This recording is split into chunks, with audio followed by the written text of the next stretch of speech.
কি করবি তুই কর। আমার মিষ্টি দেবে, মিষ্টি জরিমানা দে, নাইলে কিন্তু তোর আমি মাইরা ভূত বানায় ফেলামু। সেই ভূত হইয়া আমি তোর রক্ত চুইসা খাবো, তুই কি করতে পারস কর। মিষ্টির জরিমানা দে কইতাছি। দিমু না আমি, তুই কি করবি আমি দেখবো।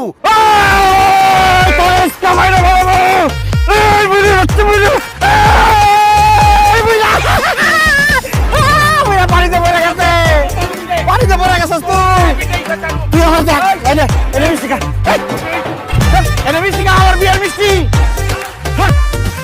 হ্যাঁ মিষ্টি খা তুই, বুড়া বাচ্চা বুড়া। একবার পাইলে হয় তোরে গাছের সাথে উল্টা করে বাইন্দা তোর চামড়া ছিঁড়া ফেলবো আমি। শয়তানের বাচ্চা শয়তান। এই টুম্পা, টুম্পা। কি ব্যাপার আব্বা, তোমার এই অবস্থা কেন? আর বলিস না, এক বদমাইশ আমারে ধাক্কা মাইরা পানিতে ফেলাই দিছে। এমন অসভ্য ইতর বেয়াদব ছেলে আমি